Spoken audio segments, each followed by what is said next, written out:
What's up, guys? We are the Guild Masters of Anime. I am your DM Ibex, here with my DMA. Yori. What's up, guys? And today we are going to be venturing into a different anime universe. This one being Yori's favorite anime, Naruto. Oh, yeah. Now, I know that there are a lot of profiles out there for Kakashi, Sasuke, Naruto, but we are going with someone a little more special. Why don't you go ahead and introduce them? Alright, so we are moving away from main characters and things like that, and we are moving towards basically the villains, right? Dun dun dun. Everyone has seen those other builds for the main characters, but very few villain characters and very few side characters. This one is Kisame Hoshigaki. I am glad I did not have to try and say that. He is the monster of the mist and a terrible opponent for a lot of people in the Naruto universe. Alright.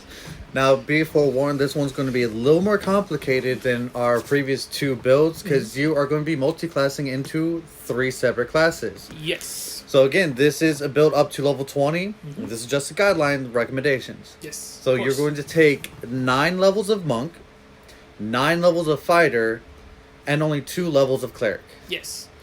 So, I know I had to explain this. I'm actually the one that built this out for this specific character, and I did have to explain this. So, the reason for the 2 levels of cleric, we can go over them real quick because you only get a few things out of this. So, the reason for being a cleric, at first level, you're going to... if this is your starting level, you'll get a few other things, but if not, you won't.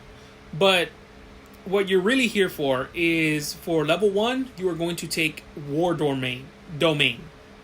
So the reason for this is Kisame was the only person in the organization of the Akatsuki that knew the truth behind the goal, right? Mm-hmm. He knew that they weren't fighting for world peace or any of that. They were fighting to complete the Eye of the Moon plan.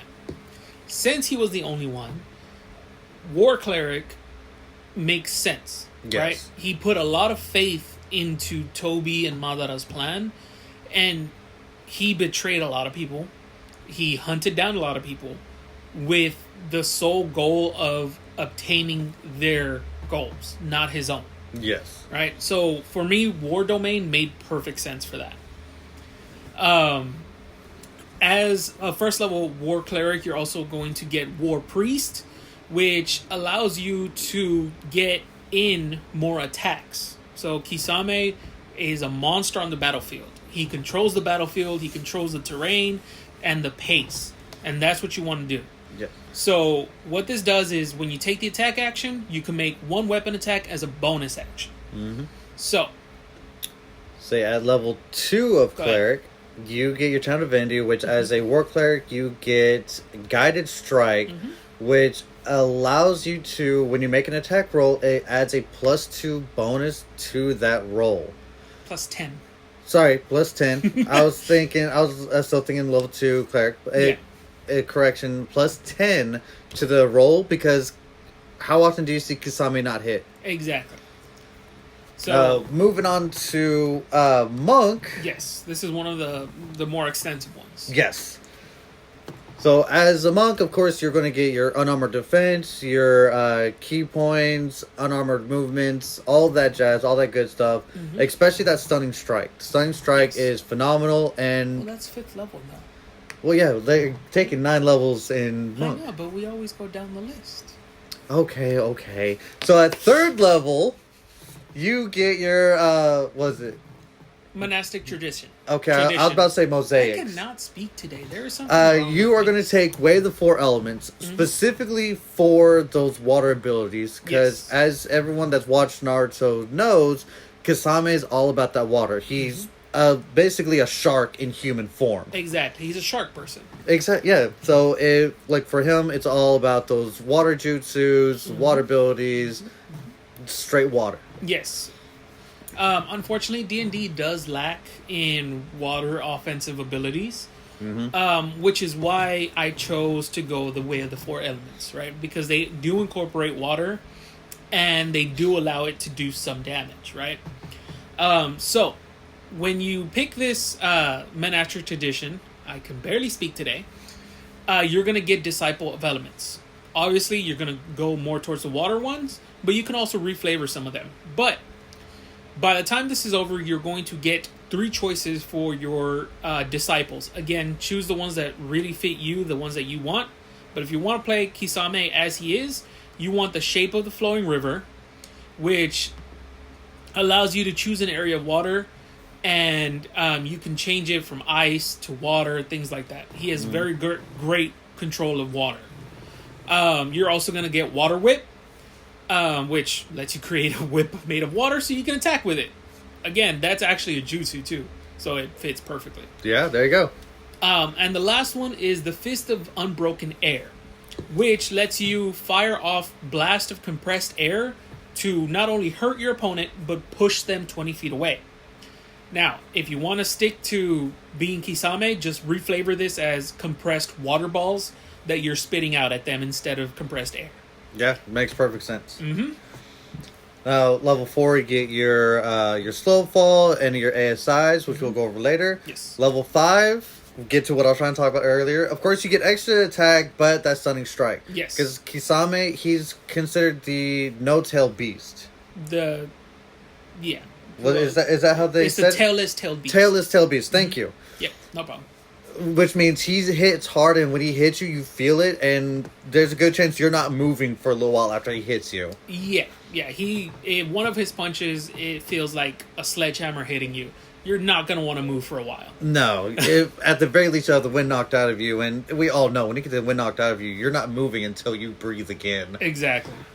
6th level, you're going to get Key Empowered Strikes. Your strikes are now going to be considered magical in terms of ignoring resistances. You're also going to get Unarmored Movement, which increases your speed by 15 feet while you're not wearing armor or a shield. Kisame is very fast. He doesn't look it because a lot of people are surprised because he's so big. He outpaces most people. You have to be really dedicated to keep up with him. Yeah, and all he wears is a robe. Exactly. So he don't need no shield. He don't need no armor. Exactly. 7th level, you're going to get Evasion. Again, very quick on his feet, even though he doesn't look it. You're also going to get Stillness of Mind. This lets you end an effect on you. So you're not going to put him in a genjutsu. Chances are he's going to break out immediately anyways. Yeah. Of course, level 8, you get another ASI, and level 9, you get Unarmed Movement Improvement, which this one really does give that Naruto flavor, because it allows you to move along vertical surfaces and liquids. Yep. Very akin to their water movement and like climbing up walls and trees. Exactly. Chakra is so versatile. It really is. And so now we're going to be moving on to the 9 levels of Fighter. So obviously you get some hit points proficiencies, first level, blah, blah, blah. Yep. For the fighting style that you get dual wielding. Now, Dueling. Dual. Wow, neither one of us can talk today. At all today. It's one of those days. It's one of those days. Dueling. Because while Kisame has a giant sword, he's strong enough that he can wield it one-handed. Yeah, which is terrifying. Absolutely terrifying. Yep. And then, of course, you also get your second wind, and at level 2, Action Surge. Yes. At level 3, you're going to pick your archetype. So your martial archetype is going to be a Battle Master. Again, he is a pro at controlling the battlefield. Not only the consistency of the battlefield by filling it with water and things like that, but controlling his opponents as well. So, like, a lot of times people, when they first see him, they think, oh, he's this muscle head. All I can do is hit hard and hit fast. You learn as you go along, he's actually really smart and very tactful. Exactly. So, with that, at 3rd level, you're going to get your maneuvers, right? Pick whichever ones you want. The ones that I personally went with that made the most sense for his character is number 1, Trip Attack. He attacks you. A lot of his was bounty hunting. So when you want to capture bounty, don't let them run away from you. So this lets you knock an opponent prone. Riposte lets you basically counterattack. If someone attacks you and misses, which how often are you going to get hit? are you gonna let someone hit you, right? Right. You get to respond with an attack. Again, you want to attack as much as possible and hit with those sledgehammer hits. Number 3 is disarming attack. Again, bounty hunting. You want to be the one fighting and not the one getting attacked. So knock away all those useless weapons from your opponent. The next one is ambush. So this one lets you make a stealth check or initiative roll, and you can add to that, right? So in combat, you want to go first as often as possible. This will let you help you do that, right? Yes. And the last one is menacing the attack. Fighting him, being on the battlefield against him as his enemy, he will terrify you. And that is what this lets you do. Just seeing him pop out with that ambush ability that you just give him, having him pop out of nowhere, like in that force when he attacked B. Exactly. Oh, that's terrifying in itself. Mm-hmm. Now, level 4 and level 6, you get another ASI. Yep. Level 5, you get extra attack. Again, unfortunately, they do not stack. I still think that they should, but that's just a personal opinion. They should. Now, level 7 is know your enemy. Mm-hmm. Kisame, again, he's very tactful. He's very intelligent. He takes that time to observe his enemies, to learn their strengths and weaknesses, so he knows the best way to come at them. Yep. And with this ability, you take a minute observing your opponent, whether it's a creature, humanoid, or whatever. You get to learn their their strength, dexterity, constitution, armor class, hit points. You get to choose, one of them? You get to choose 2 of the following choices. Yes. So you can learn you already went through all of them, but you also get to learn their classes or their fighting classes, their fighting levels. Yes.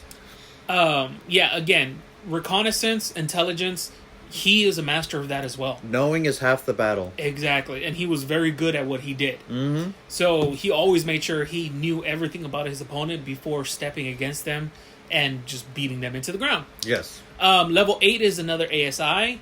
Take an improvement or take a feat. And we'll go over what feats we recommend. Level 9 is Indomitable. Again, I don't think that needs to be explained. It really doesn't. But it basically just lets you re-roll a save or things like that, so that how often do you see him fail? Never. He is a pro. Yep. He is a pro tactician or pro fighter. He's not going to fail very often. No, not at all. So, the feats... Go ahead. So, well, real fast, again, like, you do get some spells. Mm-hmm. You don't get a whole lot, but the spells that you do get, if you want to, try and go for those water ones. You already did mention before that you don't have very many combat ones, but if you want to be a little more versatile but still stick to the theme of it, talk to your DM about flavoring some of these other spells for them to be waters. Yep. So, we did forget this at the beginning. I know, we keep doing this. We do. But for the race, I chose Triton. Triton are the blue people of D&D. I felt it fit perfectly because he's a shark person. I mean, kind of looking at that picture, it does kind of look like Kisame, just with green hair. But what this gives you is you can breathe air and water. Go figure. Kisame, right? Control air and water. You can use control air and water, which lets you control a small area. But it makes sense because, like with all the other swordsmen of the mist, they can use mist to hide their intentions and hide their attacks. Mm-hmm. This lets you do that perfectly. You also get dark vision, and you get resistance to cold damage. Obviously, deeper down you go in the ocean, the colder it gets. So, just real quick, I wanted to make sure we went over the race. Yes. Because we kind of forgot. Now, of course, we are going to go over the feats, and yes. I'll do the first one because the second one, again, is favorite. The first everyone knows. They already know what the feat is just by me saying that. Yep. But the first feat is Mage Slayer. Mm-hmm. Again, in Naruto, a lot of everyone uses jutsus. Mm-hmm. And so, with him being a bounty hunter and him hunting down other ninjas, and especially the Jinchurikis, he's got to be adept at reacting to those spells. So Mage Slayer allows you to react and make an attack against a person that casts a spell within 5 feet of you. Exactly. The next one is, go figure, alert. Can't be surprised. So no one's going to sneak up on you, and it gets you a +5 to your initiative roll. So you're more likely to go first. And Kisame always goes first. Exactly. The next one is going to be Observant. So this one, if you can see a creature's mouth, you can basically read their lips, knowing what they're saying. And this, again, feeds into the reconnaissance of how Kisame works. Exactly. So this one is definitely very versatile, and it gives you a bonus to your passive perception and investigation. Yes. Again, reconnaissance, intelligence, he's a master of that as well. It also gives you a bonus to either your intelligence or your wisdom.